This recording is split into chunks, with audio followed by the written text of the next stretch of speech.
It was July the 20th, 1970. A small crowd of people had gathered to watch the teams of engineers unload their cars ahead of race 3 of the Can-Am season at Watkins Glen. As always during the unloading, spectators were greeted with the sight of breathtaking pieces of automotive engineering, jam-packed with the latest tricks and technologies with the single-minded goal of winning. This time though, one of the teams would present something truly unique. So unique in fact, that the engineers for other teams were left scratching their heads. It looked like nothing else on the grid. Hell, any grid. Anywhere.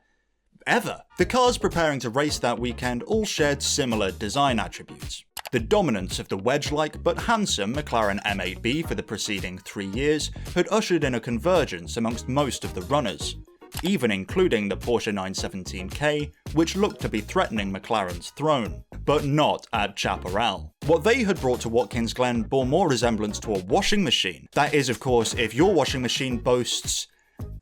What even are they? They jet engines? Sure, it looked like a jet-powered washing machine, and it became an instant sensation. This is the story of the Chaparral 2J. Our story begins with a guy called Jim Hall. Would you believe me if I told you he was into cars? Hall studied at the California Institute of Technology, and in his free time he followed his passion for racing.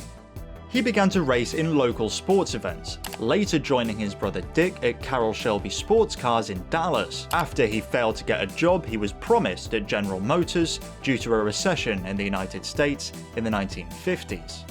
Needless to say, GM missed out a hell of a lot more than Jim Hall. Hall's passion for racing only continued to grow, much helped by the fact he was damn good at it. Some of my American viewers might know just how much of an understatement that really is. The guy's a legend in multiple motorsports disciplines, a career only overshadowed by his incredible later work on the technical side. It was at Riverside one year, on a weekend when Hall was racing, that he was approached by two car builders from California, Troutman and Barnes. They were looking for funds to build a two-seater front mid-engine road racer. Hall agreed to back the project, and the first Chaparral was born.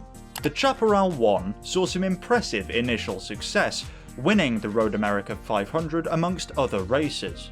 But even before the Chaparral 1 was completed, Jim Hall had his own ideas about building race cars that would change the sport. Hall teamed up with Hap Sharp to build their own race cars after seeking permission from Troutman and Barnes to keep the name Chaparral. Together they would go on to build a series of race cars, seeing varying degrees of success, but always pushing the boundaries not just of the regulations, but the materials and processes they relied upon to craft these celebrations of speed.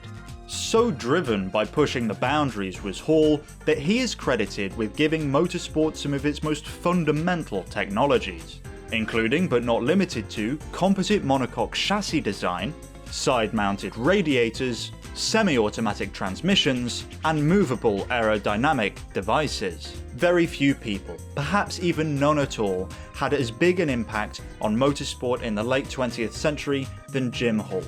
The Chaparral 2J was one such innovation, his most iconic, and probably also his most controversial. At Watkins Glen in 1970, the more astute onlookers began to realise what they might be looking at. The bright white and aggressively boxy car appeared to have a skirt made of plastic hanging from around the side and rear panels, almost touching the ground. And those weren't jet engines on the back. I'm sure the Sports Car Club of America would have made sure of that. Then the warble of a 427 cubic inch V8 put all of those fears to rest. But that warble wasn't alone. It sounded like... well, it almost sounded like there was two engines. That was due in no small part to the fact that there was in fact two engines. The third exhaust pipe emerging from a hump on the box let escape fumes from a two-stroke jet ski engine. But why? Well, I think that's probably enough build-up. Let's break down this bizarre car. The enormous, naturally aspirated Chevrolet V8, which produced around 680 brake horsepower, powered the rear wheels through a 3-speed automatic gearbox. Not too unusual just yet, apart from maybe the gearbox. I mean, 3-speed? Really? The second engine is much more interesting. It powered two enormous fans on the back of the car, not to draw air in, but to blow it out. Behind the fans was a large duct through which air could be pulled out from underneath the car. The plastic skirts, manufactured by Lexan, hence the sponsor stickers, formed a sort of partial seal between the car and the ground. This allowed the fans to produce an area of extremely low pressure underneath the car.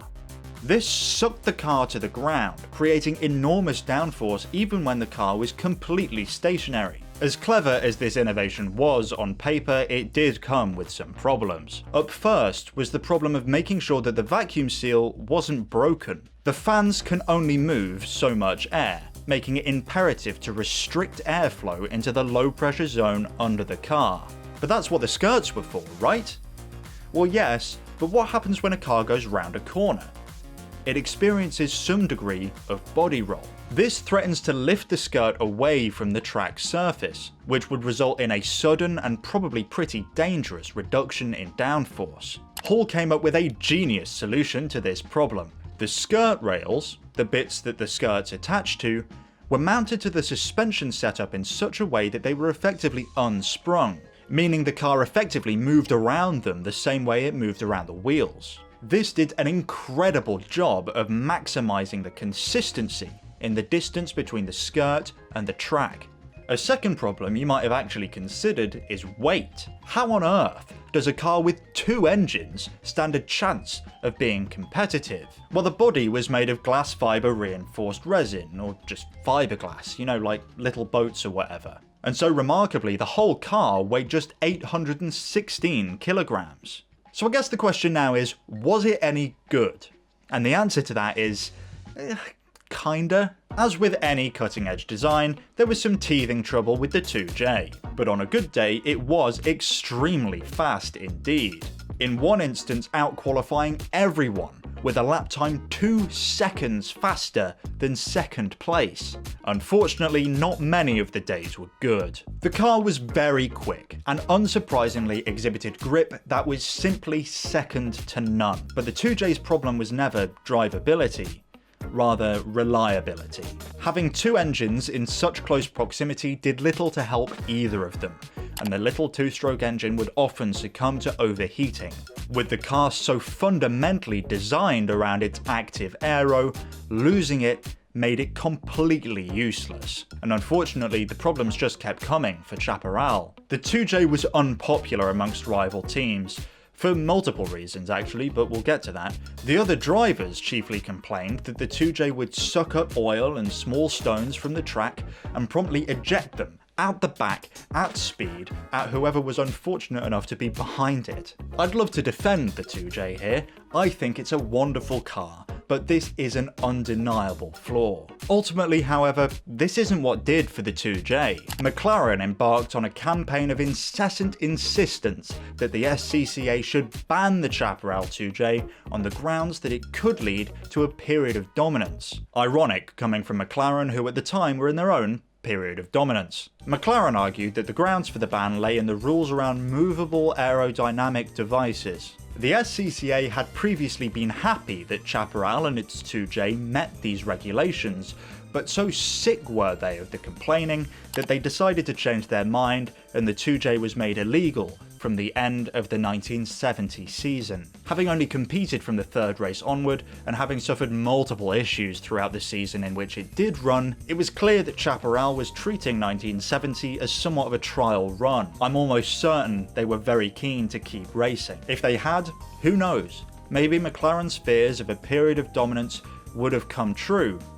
Sadly, we never got to find out, and the Chaparral 2J was relegated to the history books. But the 2J lives on, in models and slot cars, and I'm sure what a lot of you first knew it from: video games. You'll love this video about the Gilet Vertigo, another Gran Turismo favourite. Leave a like if you enjoyed the video, and until next time, goodbye.